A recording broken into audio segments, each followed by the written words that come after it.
Hello, little smart board. It's nice to see you again. I missed you. I missed you guys too, but I missed the smart board. Writing on this tablet that I can't see what you're writing on. Oh my goodness. It works lovely, but it's like a black tablet, and you write on it. I mean, yes, those are hard to write. Yeah. Thank you.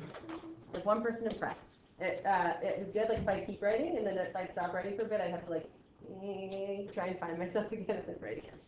That's great. You're welcome, Megan. She gets to listen to this. Okay, so we're going to start with a little quiz.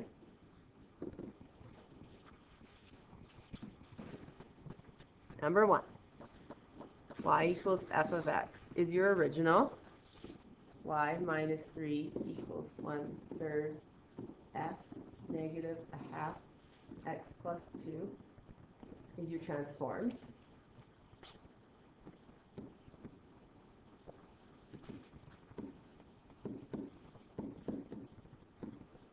Your domain is negative 3, 5. I want the transformed domain. That's question 1. Question 2. Y equals 3 f x minus 2 plus 6 is your original.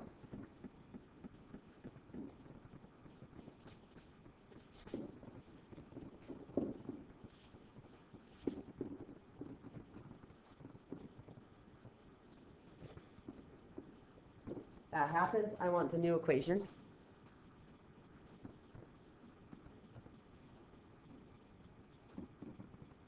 So it's transformed by this mapping. And then 3, polynomial. Whoops.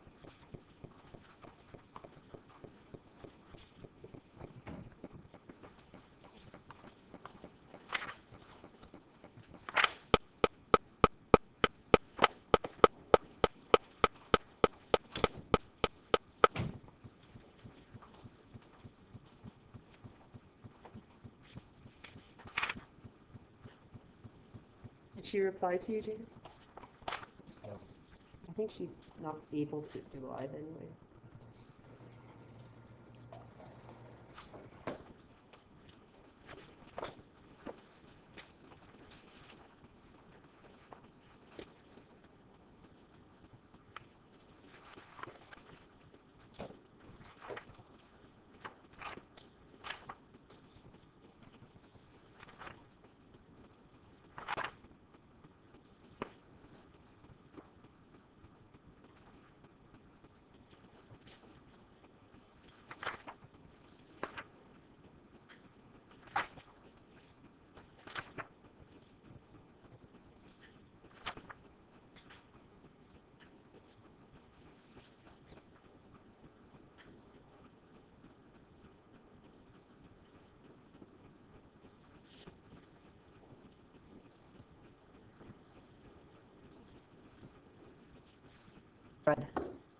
So if ever you have a constant of a 0 at the back, we can't do this question. We have to take an x out first.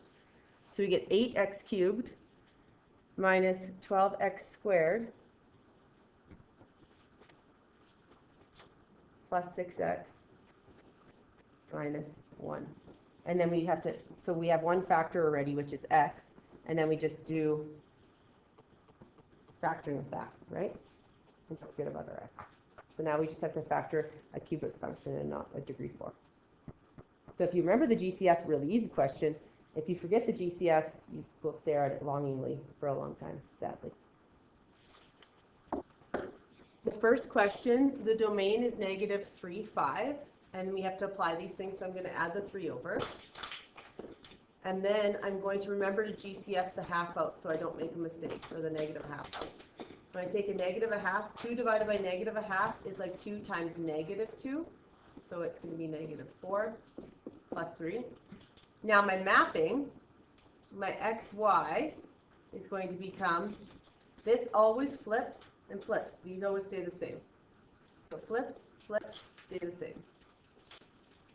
So I'm going to get negative 2x plus 4. I liked it when I was doing it for a second. And then 1/3 y plus 3. Now domain. If I give you negative 3, 5, you have a fighting chance remembering those are both x. if they give a domain like this, you guys will often plug it in for x, y in your mapping. And if you did plug it in for x, y in your mapping, you're actually wrong, even if you did it with the squares.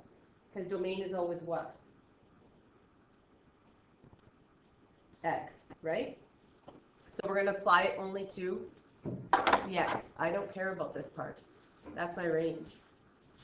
So I'm going to go -2 times -3 plus 4. I get -10 plus 4. I get -6. That was my first one. My other one I get -2 times 5 plus 4. -10.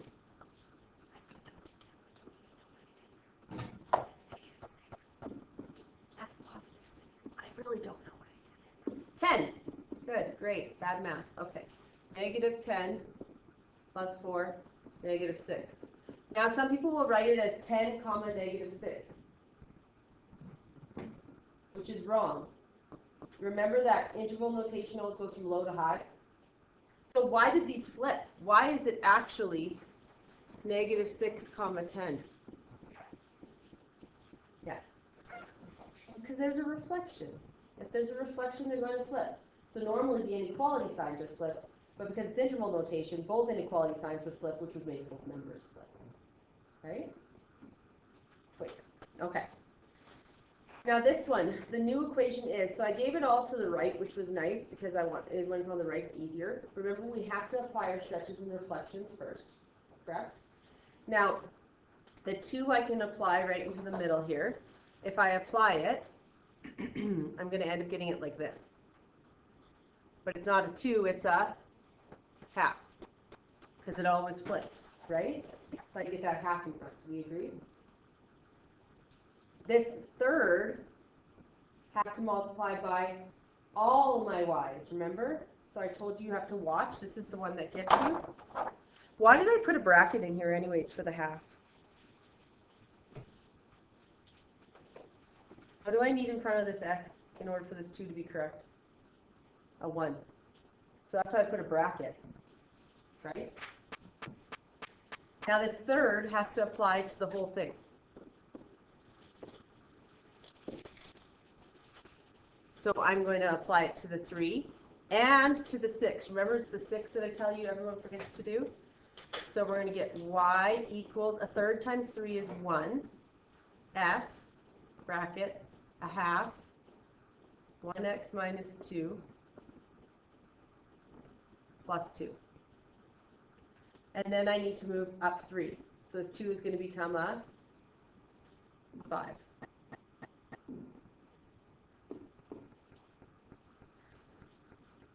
Now this is the other error that happens. I'll ask you what transformations happen, and you'll tell me a horizontal stretch by a factor of 2, a vertical or a horizontal translation 2 to the right, and a vertical translation 5 up. That's not what happened. This is what the equation looks like after that happened.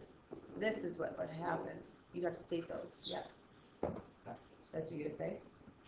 So you have to actually state what happened to it, not what it looks like in the end, right? Because this is what happened after I applied it to all those things. We agree? Now the last one is a big kahuna question. I set you up for an ugly question, right?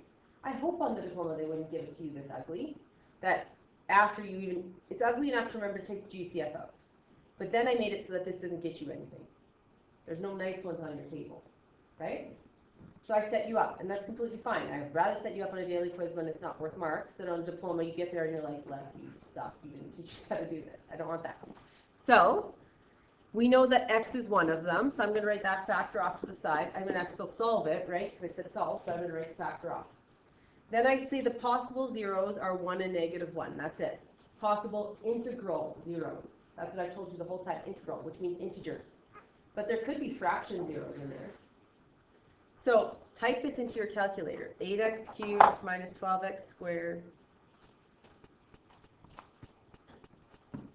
You're going to have to help me because I don't know what it is. 8x cubed minus 12x squared.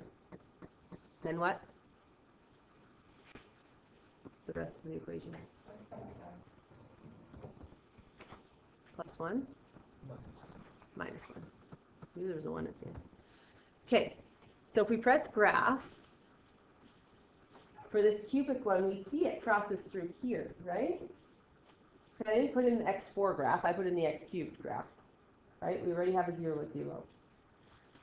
So I'm going to see if that gets me a fraction. So I'm going to go second, trace, 0. Zeros are my x-intercepts. Now, this is my 0. It's right here. Right? Now it says I need to be on the left bound of it. Am I currently on the left of that 0? Yep. Enter. Then I need to be on the right-hand side of it. So over here. Enter. Enter. So I get 0.4999705. Now you can take that number. You can take that number and you can bring it to your main screen. I'm going to show you how. You can take either of these numbers and bring them to your main screen. So once you've calculated something on this screen, now and forevermore until you calculate something new, your x is currently 0.4999705. Like that's what your x is on your calculator. Now till you get a new x. Okay? So we're going to go second mode, quit out of our graph. So we go second mode, and then we go x, enter, and they'll pull it up. So then you can do whatever you want with it. So if I go math, enter, enter, it actually isn't going to change it. What it really is it's 0.49999, which is 0.5, which is actually a half. I don't know why it's going so specifically off, but a half actually is one. So what you would do is you would take a half and try it and see if you get a remainder of 0, right? If you get to this point. You'll take its closest thing and you'll see. The calculators sometimes, the old ones will usually go to 0.5. The new ones will do some weird accuracy, something like this, and it's actually a little bit off. Yeah? It's because the number of pixels on the screen, it just renders it into something weird. Yeah. So I go and I see, okay, that could be 0.5, right? So which is a half. So I'm going to try that. So I'm going to go a half. X equals a half. And hope it works.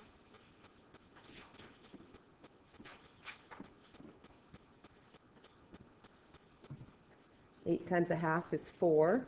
Negative 12 plus 4 is negative 8.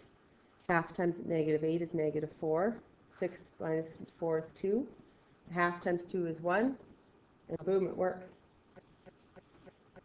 Okay, x equals a half is the root. What's the factor? People will tell me it's x minus a half. They never ever have that option. They're never going to have a fraction option. So if I gave you 3x minus 1 equals 0, 3x minus 1 equals 0 as a factor, I added the 1 over, and then I divided by 3. We agree? And I got a third. Yeah?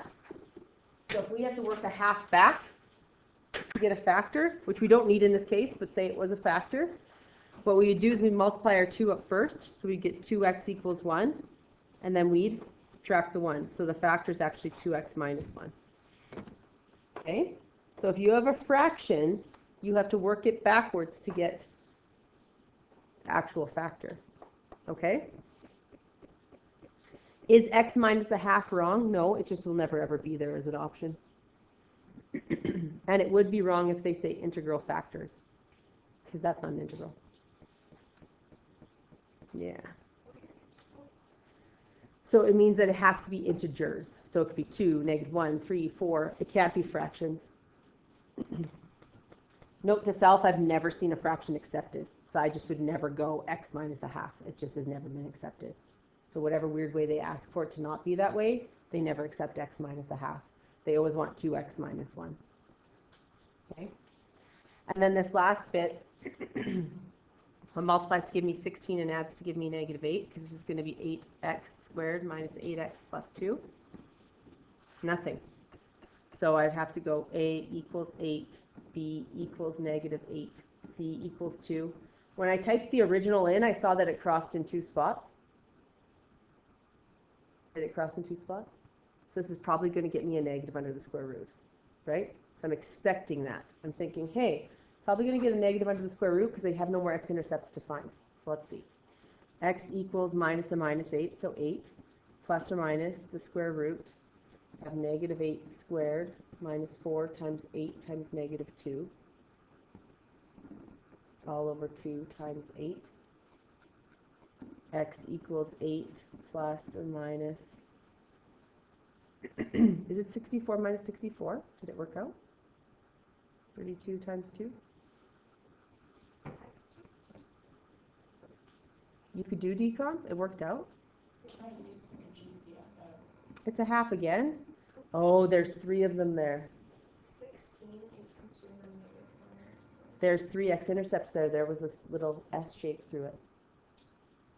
If you look at the x-intercept, type the whole thing back into your calculator.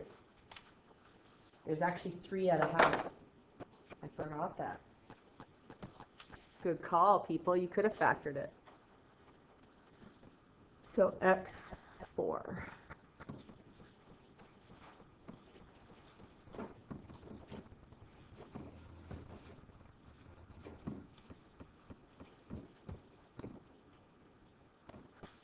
And this is what we're talking about today.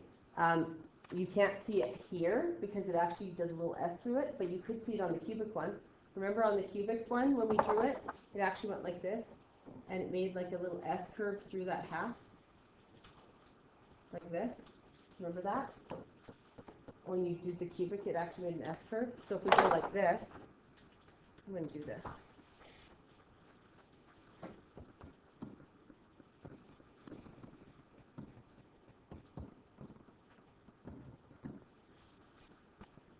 See, it does a little S through it. You see that little S? When it makes an S through it, it's at minimum of 3. There's 3 x-intercepts there. So remember, when I was teaching from home, I said when it hits it, it bounces up, and it just touches here, that's tangent. And that's where you had at least 2 x-intercepts at that spot. When it does this little curving S through it, and often it's like a bigger S, so you can actually see the S, but this is curving S through it. That means this is called an inflection, which we're going to talk about today. And that means there's at least 3 there. Now, it's an x4 graph, correct? Originally, it's an x4.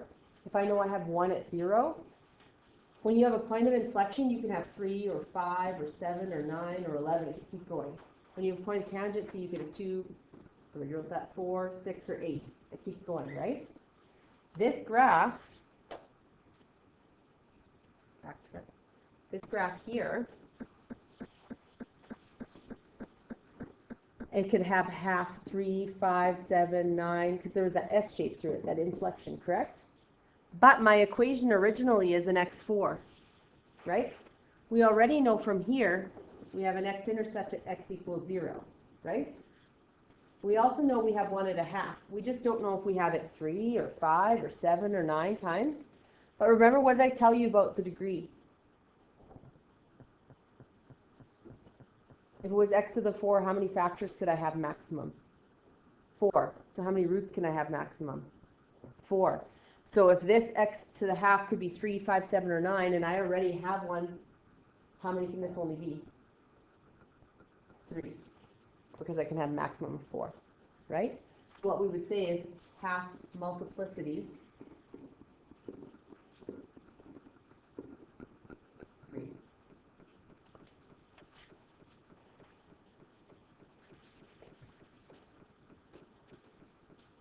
Does that make sense? So it could be when you have that little S shape, that point of inflection, you could have 3 or 5 or 7. There's an unlimited amount that you could have there.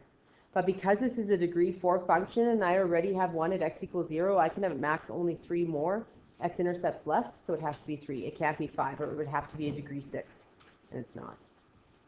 Does that make sense? Okay. So we went over factoring. We went over solving from factoring, right? Now we're going to go over what graphs look like, and we've kind of looked at them.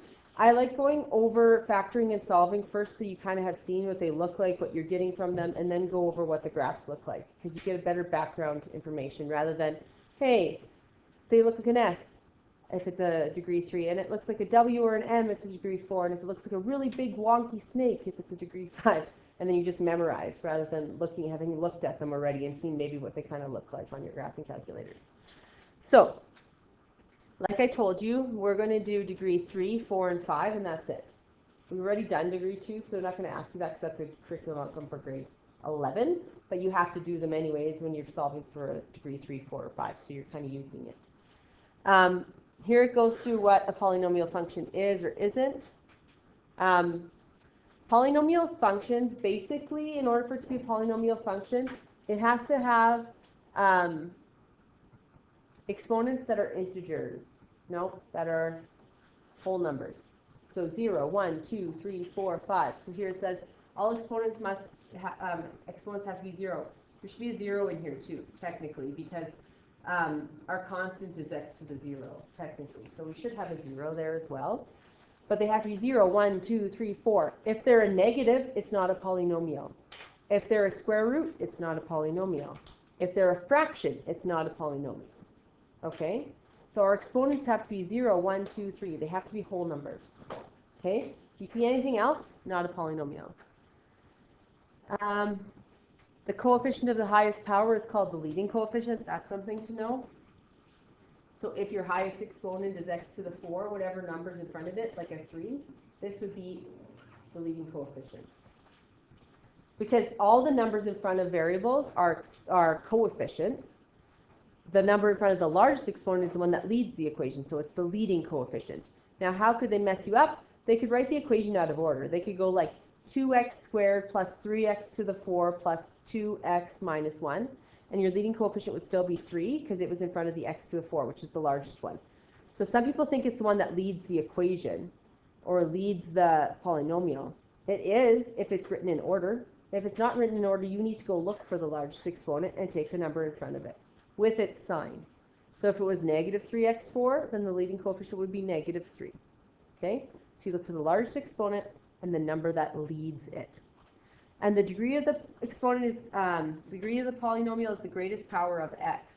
So if it's x to the 4 is the largest one, that's degree 4. So all you dealt with in grade 10 was degree 1s, because you dealt with x plus 6 or something like that, right? In grade 11, all you dealt with was degree 2s, because you dealt with quadratics, which the largest exponent was x squared. Now we're going to do degree 3, degree 4, and degree 5. So you just look for the largest exponent, and that's your degree. Now, this is a constant. What is its variable behind it? X to the what? 0. Because anything to the power of 0 is 1, right? And 2 times 1 is 2. So its degree 0, and its leading coefficient technically is 2, but we really just call it a constant.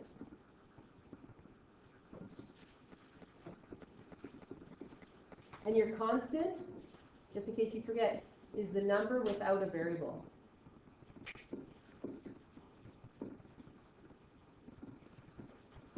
Just in case you forgot. But we've talked about it a lot already.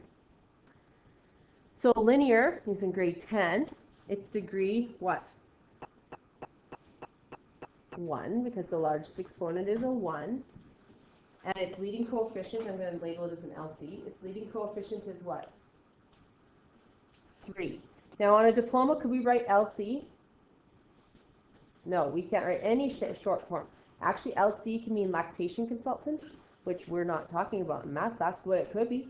So we don't want to short form anything. That's just creepy and weird. Why are you writing that on your diplomas? I don't know. So we should write leading coefficient. For this, since it's a tiny space, obviously LC. LC is 3, and the constant is it 4 or negative 4? I'm like, do not do this to me. I'm literally in front of you today. I'm negative 4. The quadratic is degree 2, because the largest exponent is 2. The leading coefficient is what, Stephen? 2. Yep. And the constant is what, Clayton? Cubic is degree what, Eilish? 3. And the leading coefficient is what, Jacob? 1. And the constant is what, Johnny? 3. The quartic is degree what, Hallie? 4. Yep. And the leading coefficient is what, Kevin? 1. And the constant is what, Alex? 6. Quintic is just going to be y equals, and it could just be this, x to the 5. Do I need it to have more than that? That is the bare bones minimum I could have for it to be a quintic function. It would be degree 5, its leading coefficient would be 1, and its constant would be actually what, Talia? 0. Okay? All polynomials can be given in expanded form, as above. Some of them can also be given in factored form, so that's where you literally have it factored for you. So it's like x plus 3 times x minus 2 times 2x plus 1, right? That would be factored form. We are all going to learn how to factor polynomials soon, very soon. We already did that. We're geniuses. I used to teach it in this order. I don't anymore. So I teach it now after. So, can you guys go through here? Now, I told you, how could we determine if something was a polynomial? It had to have exponents that were whole numbers. So 0, 1, 2, 3, 4, 5, right? Anything else? Not okay. So determine whether each function is a polynomial function. Do this by first checking if it can be written in the above form, and second, that the exponents and coefficients follow the given rules. If it is a polynomial function, give it a degree. So you're going to say if it's a polynomial function, yes or no, and then the degree if it is a polynomial function. Okay? First one. It is a polynomial function because I have x to the 5, 1, and x to the 0. So yes. And it's degree 5. No. Can't have a negative. No. X to the 2, I can bring it up here and it would be x to the negative 2. That's no good either. X to the 4, x to the 3, root 6 is just a random decimal. I don't really care. That's totally fine to have a random decimal as a constant. And this would be x to the 0. So yes, degree 4. So my constant, or any coefficient, can be a square root, right? It's a decimal. This one, however, can't. So, if you had the cube root of x squared, this going back to grade 10, we always go back to grade 10. It's a frequent place we go. I don't know, if you didn't like it, well, we go back there a lot. Okay, it's like visiting, back in time. So, we were taught how to make fractional exponents. What you did is you took the index and you dropped it under the exponent. So the cube root of x squared equals x to the 2/3. That was what you were taught. That should be an exponent. It does not work. Okay? Well, if we have the square root of x, this actually has an exponent 1 and an index of 2, right? If there's no index, it's the index of 2. If there's no exponent, it's the exponent of 1. So I'd bring that bad boy 2 underneath. And this would actually equal x to the half. Is a fraction exponent okay for a polynomial? No. All factors, is that good? Yep. What degree is it? How many factors do I have? 3. What degree is it? 3. What we could also do is, because these are all in x format, the fastest way to get the leading coefficient, now pause, watch, because this is very important. The fastest way to get the leading coefficient is if you have them in x plus number, whatever. You can multiply the front 3, and I get x cubed, 1x cubed. So this is degree 3, leading coefficient 1. That's my fastest way to get it. To get my constant, it has to be in that form as well. X number, x number, x number. And then I just multiply the back ones. -5, -7 times 4 is 35 times 4, which is 140. So I have 140 as my constant. So when they ask for the leading coefficient and the constant from factored form, please do not FOIL distribute. Like, don't, that's just awful. Stop yourself, okay? If they're in the form x number, x number, x number, if they're not, arrange them in that way, right?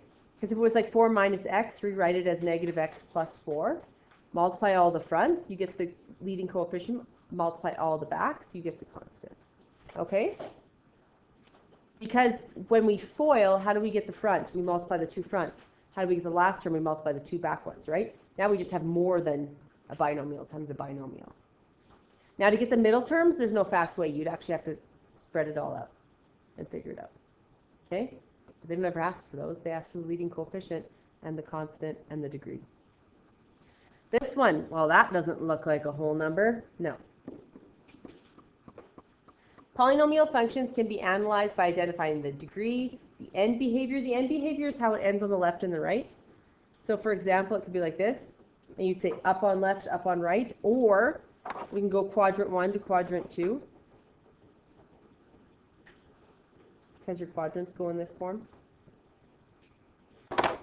Okay, that's end behavior. Domain and range, number of x-intercepts, right? They could also say determine the possible number of x-intercepts, the largest possible number of x-intercepts. What's the largest possible number of x-intercepts equal to?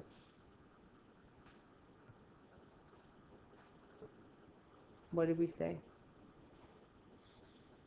How many factors can you have possible if it's a degree 4? 4. What's the largest number of x-intercepts you could have if it was degree 4? 4. So the largest possible number of factors, largest possible number of x-intercepts is equal to the degree, right? We know that. Next page.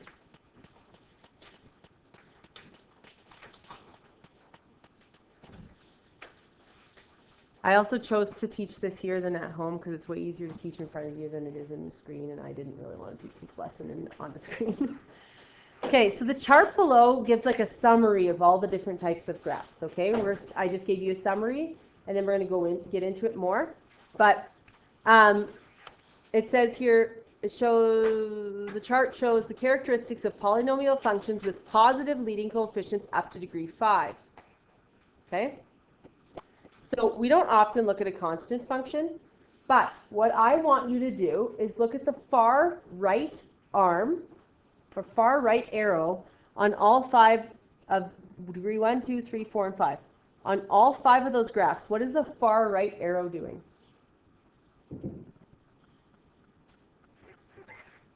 I don't care about the left arrow. What is the far right arrow doing? Yeah. Yeah, and up, right?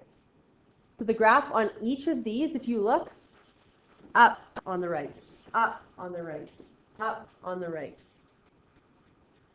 up on the right, up on the right. Okay? When you have a positive leading coefficient, I don't care what the number is, I care about the sign. If you have a positive leading coefficient,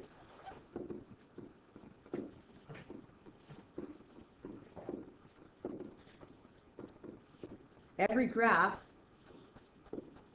ends up on right.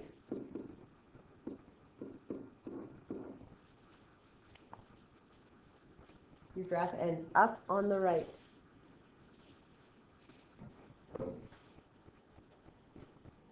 Okay?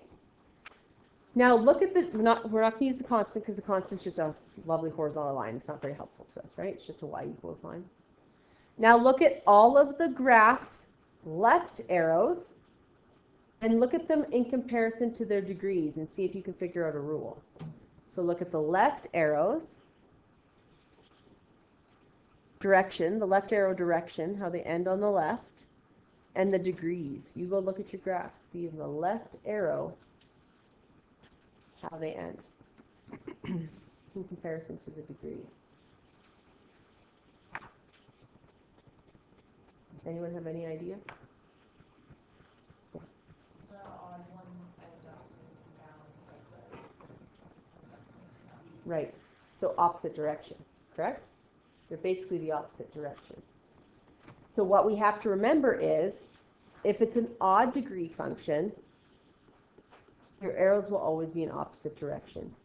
If it's an even degree function, your arrows will always be in the same direction.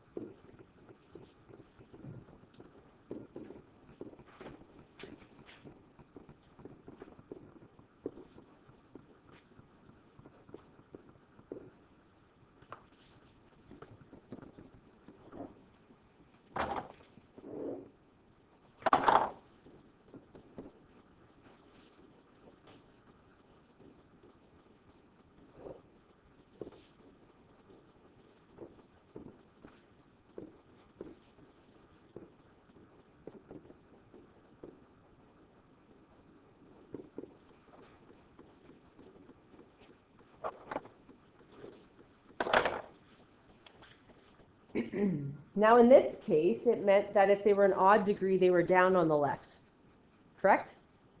But that's only because these all have positive leading coefficients, which mean they end up on the right, correct?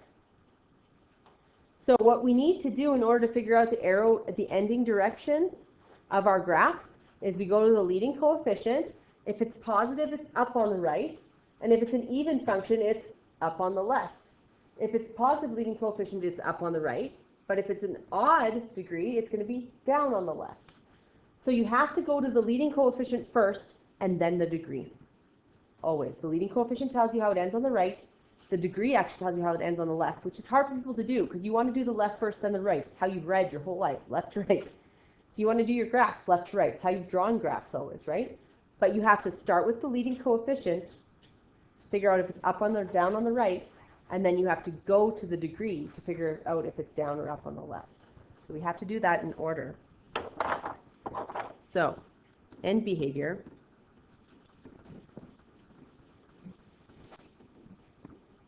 Steps. 1, sign of leading coefficient.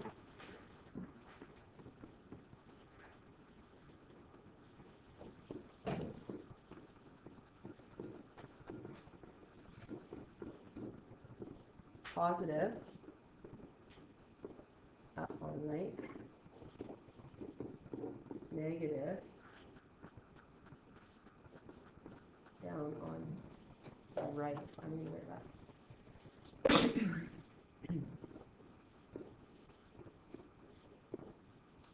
Okay, so that's step 1. The leading coefficient tells you how it ends on the right. We agree? Step 2 is to then use the degree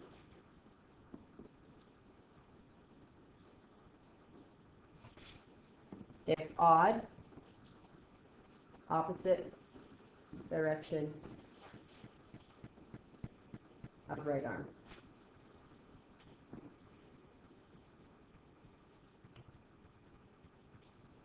If even, same direction. That's right arm.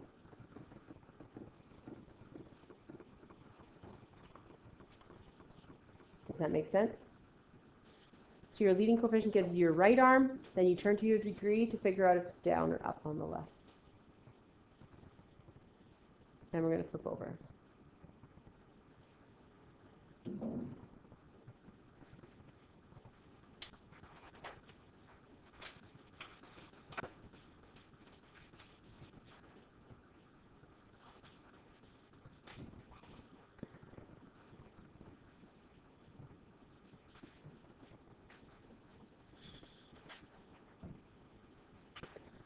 So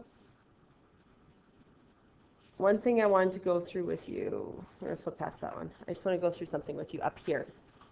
So we're right at the very top of this page here.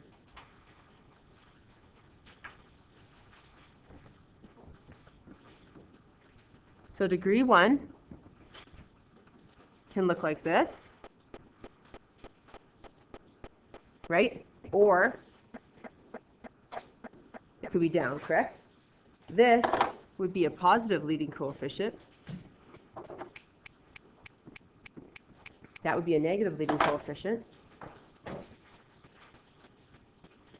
we skipped a page, we're writing out the next top page. Okay? The key thing about this, yep.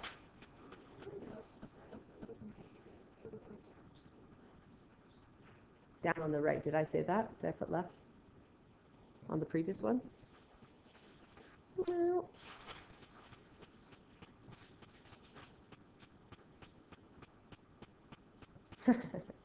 Right. That's not correct. I'll put it in red to make a point that I totally screwed up. Yes. All based on your right arm. Your left arm's the degree. Sorry, good catch, Alex. Because that makes no sense at all. Okay.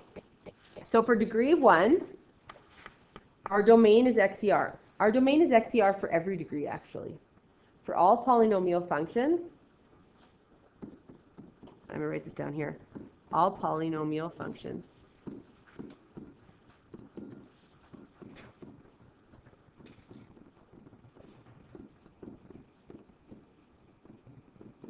Domain is x such that x amount of the reals in set notation, or negative infinity, positive infinity in interval notation. Now the reason why that is the arrows either go completely out sideways in the same direction but still out sideways, or they disco arm and they go completely out sideways in opposite directions the other way, right? So either way, our arrow's going to keep going out to the right and to the left forever, and they're connected throughout. So our domain doesn't change. Our domain is XER. Our range changes depending on what the degree is. Okay? So for the range of degree 1, degree 3, degree 3 could look like this. This would be a positive leading coefficient. Or it could do just a plain old little curve like that. That's a negative leading coefficient. Or a degree 5.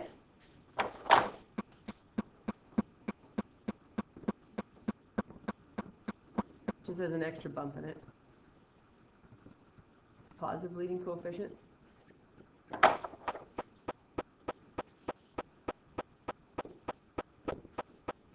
It has disco arms. One arm's going up, one arm's going down, correct? So if one arm's going up forever and one arm's going down forever, do we have every y value in the world existing on all of those? Yeah. So if you have an odd degree polynomial, your range is the easiest thing ever. It's YER. So for all of these ones, my range is YER. Y such that y is now with the reals, or negative infinity, positive infinity. And that's if it's odd. Because arrows are in opposite directions. You told me that, right? That the right arrow and the left arrow will be in opposite directions. Therefore, they're doing this forever, right? They're doing some weird bumpy things in between, but ultimately in the end, they're still going up all the way and down all the way. Degree 4 and degree 2 is not the case. And you know this because you did quadratics last year. So if I have a degree 2, it's a quadratic, so it's either concave up, and if it's up on the right, it's a leading coefficient. It's positive, or it could be concave down with a negative leading coefficient. But the catch here is what with your range? If the arrows are both pointing up, there's a minimum value can be or higher, right? If the arrows are both pointing down, there's a maximum or lower. Same thing's going to happen for degree 4, so we'll discuss that as well. So this is the even degree. Degree 4 makes W's or M's. I always said W is Wagner, which is my last name, and it's a positive leading coefficient. So it ends on the right. Up, and then math, me and M, it's a negative leading coefficient. But either way, both of the greens have maximums, correct? So, I know if both arrows are down, whether it's like this, or it's like this, my range is going to be y such that y is less than or equal to my maximum, YER. So you're going to have to find your maximum using your calculator, right? The great thing is they don't make you do completing the square this year to find your maximum. You just go to your calculator, left bound, right bound, get your maximum. If they have a positive leading coefficient, your range is going to be y such that y is greater than or equal to my minimum. YER.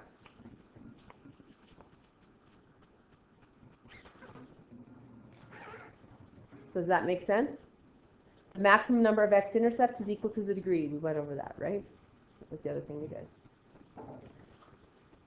So we're going to go through some of these down here.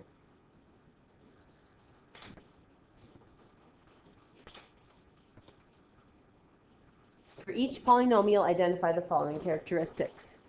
We're going to identify the type of function.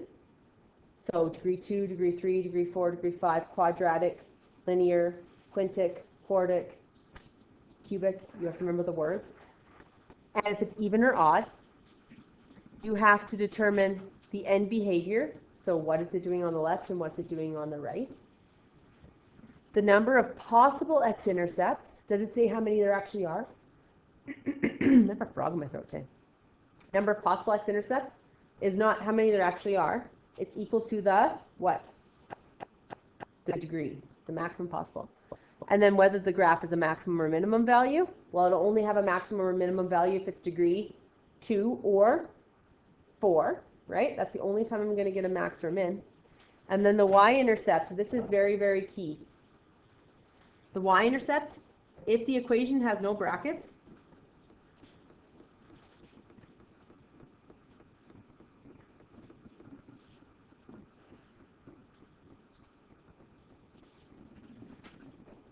the y-intercept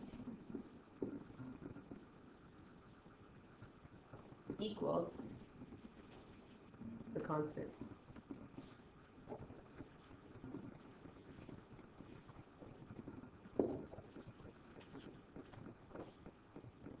Okay? So the constant, so this would be, the y-intercept of A would be 2, 0, 2. Done. That's it. Why would it be 0, 2? Well, when I'm plugging in x, when I'm trying to find a y-intercept, I plug 0 in for all my x's, correct? If there's no brackets, if I plug 0 in for 2x cubed, that becomes a 0. 0 in for the x here, negative 4 times 0. 0 in for this x becomes a 0. All I'm left with is the constant, right? All the rest will cancel. So that's why the constant, if there's no brackets, is your y-intercept. If there's brackets, you have to multiply all those back numbers and get your y-intercept. Okay? So you're going to do this question. You're going to answer all of these. You can answer them beside the graphs if you want. If you want to match the equation to the graphs first, you can. And then answer all of those. So that's going to be homework today. Answering all these bullets and matching the graphs on here. And flip over.